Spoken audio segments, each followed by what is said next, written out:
G'day viewers. Well, these speakers came up fantastic. I tested these in the LePie amp.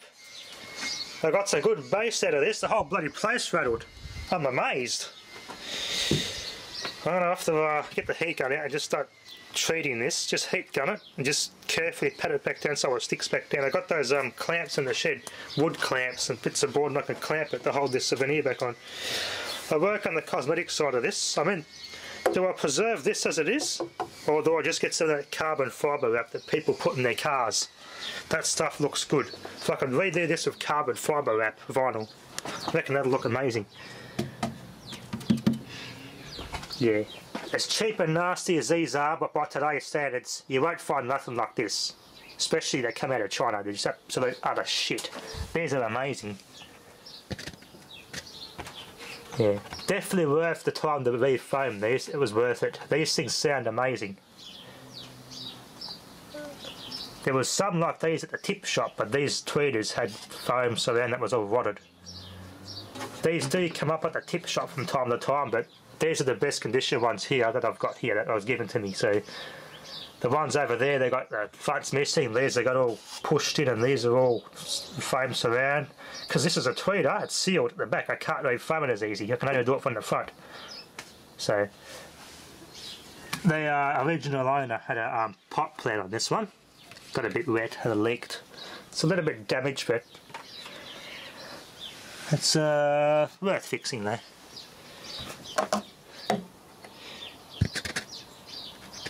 This worked out beautifully. I'm going to grind this one's broken, so I can't find a piece that broke off. That's long gone. I'll have to get a chopstick. I got a chopstick that's the same size as that. I could just JB weld it in there. I can rough this up really good because the chopstick's made of wood. The JB weld will hold good on that, and it'll fit in here and act as a clip to hold it back together. So I'm going to have a go at getting the heat gun out, get the re-glue onto here. This is all glue. I can heat this up and redo it. So I want to take this woofle out again, pull these staples out from the inside. I pushed them in, tapped them in with a hammer, pushed them in a little bit so I can grab them from the inside, and I've cut these off with the Play-Doh wire cutters. I can pull these out.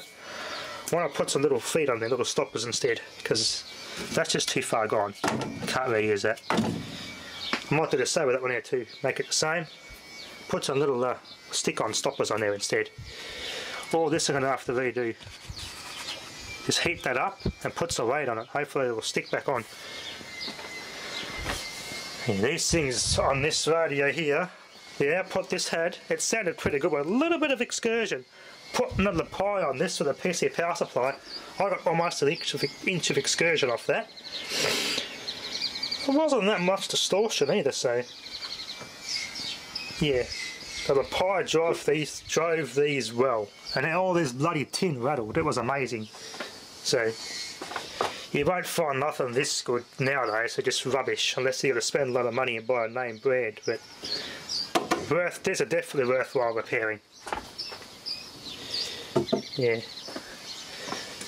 Shin Surasuna, made in Taiwan. I don't know what year they started making it in Taiwan, but I know they're a Japanese company. They had a factory in Taiwan as far as I know, because most of their stuff's Japanese, and later on, I think it might have been, I'm just guessing, I'm assuming from 1978 onwards, they started making it in Taiwan. These would be 80s though, 80s, early 80s hi-fi. So, in the 80s, most likely when they started making their stuff in Taiwan. Cheap, nasty those days. It's actually better quality than anything you can buy out of China nowadays, so, especially no-name stuff, so definitely worth the repair. Vintage speakers sound good nowadays. These did sound amazing when I played some NCS and every other music I've got in the collection through the LePie. These sounded very good.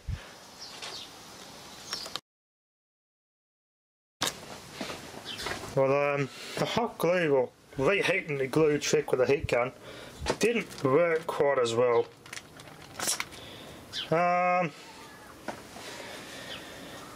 Yeah, I'm going to have to get some of that carbon fibre wrap off eBay, just use that. I'll have to redo this one too. Should I do it? To just leave it at vintage, just so it looks cool, to preserve its original look. I think that veneer's too far gone. I've got to sand this back a bit too where it's swollen. sand that down so it's flush again. I might leave this front bit as it is, but I'll definitely have to cut it to shape and probably re-vinyl wrap all this with modern carbon fibre stuff that people use in their cars. Might have to. Yeah, it's just not staying on. I've re-glued this front bit with a bit of wood glue. Got that clamped down. That's fixed. I'll pull those staples out and redo the feet. Yeah.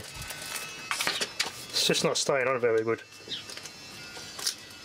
You see where it warped a bit from the heat. Might just put some tape on that bit there for now to hold it. Just isn't staying on.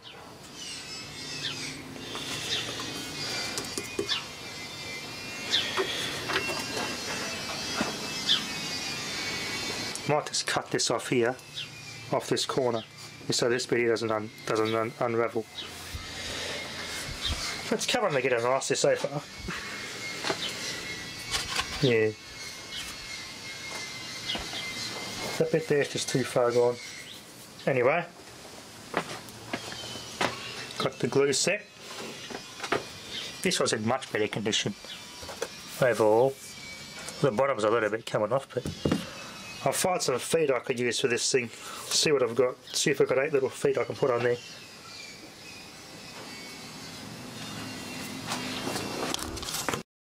I have the 4 staples out. The centre ones I can't get out, so I pushed them in as flush as I could from the outside. Carefully, because there's retention bits in there. Some braces, so hold the cabinet together. Other than this, the cosmetic, the cabinet's in pretty good condition, so got a strengthened glass cutting board on there and a head here to hold it down. I just smoothed it all with wood glue. Wood glue that veneer back on. This is all perfectly washable. I can wash this all with a hose, this grill.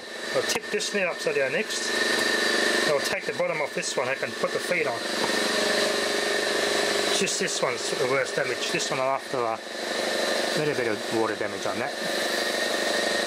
Just here, it's all peeled off. The damage isn't too bad on this one. They're coming out quite nicely. Now I can give these things a bit of a test for you. Okay, viewers, well, I glued as much as I could on this back up. The ironing and the heat trick to try and get this to re-tack just isn't working. I've wood glued the worst bits of it. I might have to re-veneer these, I think. I'm thinking might go with the same with this stuff. You can still buy this stuff, but I think I just might take all this off and go with some carbon fibre contact vinyl wrap. Measure it up, cut it to size and just use that, I think. Yeah, it's just too far gone. Lucky it's only cosmetic though, it's not a big issue. I got the staples cut off and levelled off nice and flush. So while this veneer dries, let's get these things tested. Got the lapel hooked up. No polarity marking on this wiring, so I have no idea if the speakers are phased correctly, but we'll see. I'm going to use Sony speaker to test later. Before I do that Sony speaker, I want to test those Akai speakers. Those Akai speakers should sound pretty good. They might need a re-veneering too, because a veneer on those is like this one. A little bit too far gone. Before I play some copyright-free royalty music, I'll try some tones. NCH, which is a bit different. I want to use something easier than that. This one. Turn that down. Let's try 20 Hz. Just before it distorts. Wow! Hold that in my hand. No leaks. Amazing. See, there's no leaks around there. Wow. Look at that. Perfect. Oh yeah.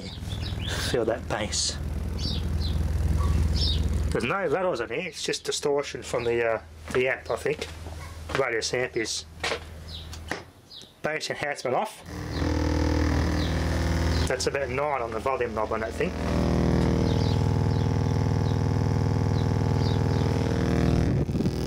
Vintage. garage smell. Not bad.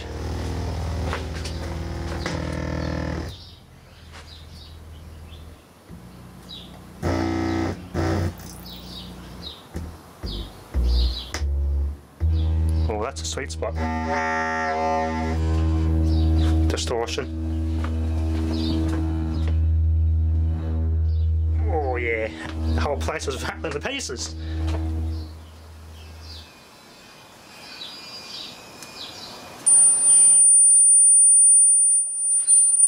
Don't wanna, let's see, tweeters are working nicely. Don't wanna freaking piss anyone off doing that. Perfect, that is working very well.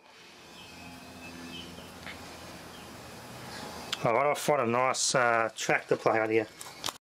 Amazon Fly from the YouTube audio library. It's a pretty popular track among DIY hack, life hack type of videos. Got some bass. Good sound. Working nicely, this sounds amazing. These sound good. Can't beat vintage speakers.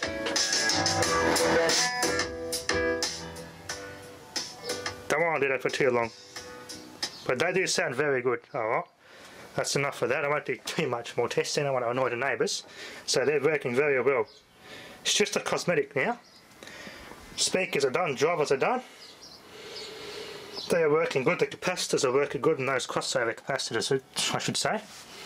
Mine, after dust these out a bit, was still a little bit of this old foam left inside it, but not too fussed about that.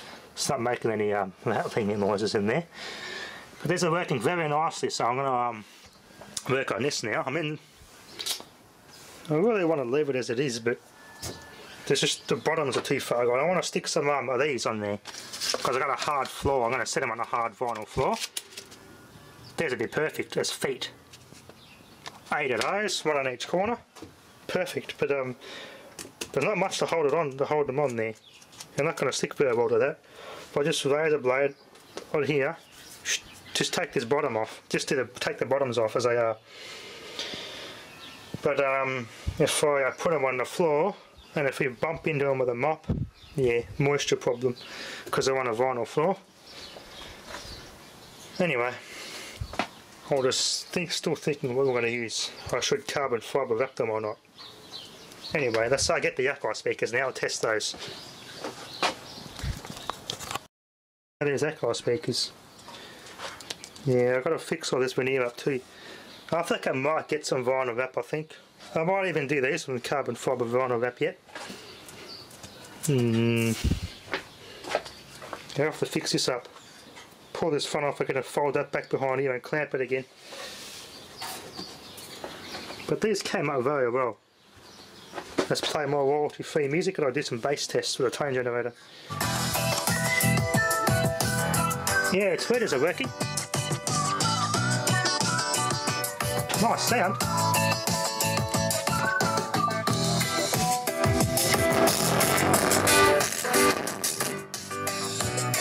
And there's no rattles, so these things are sounding very nice.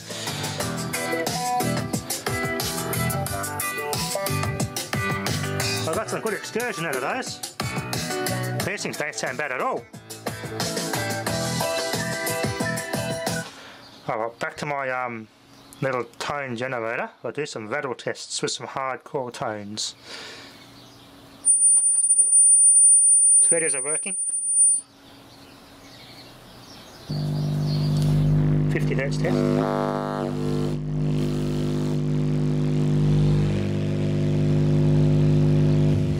No rattles, that's good.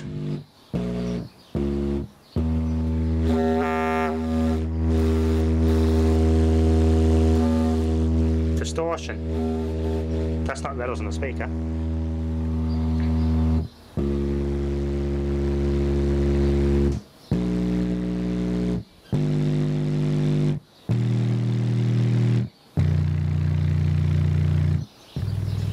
Hertz.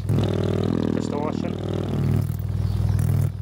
Just before I get to distortion, there we go. And there's no rattles.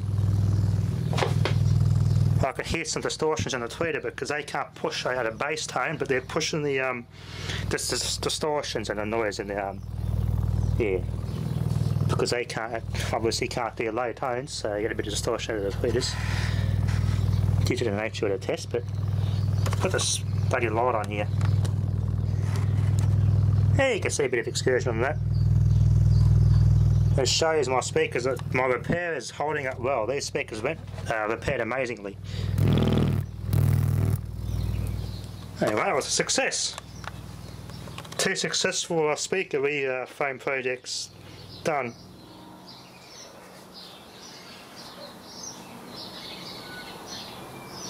Anyway, now to do the cosmetic side. As I said, I left these on for a while just so these front bits can stick on. I'm quite happy with how these worked out. These sound very good. Anyway, that'll be enough for now. I'll test this one another time. But this is a pretty good quality speaker. Well designed. Well designed. Pity there's only one of those. Anyway, thanks for watching.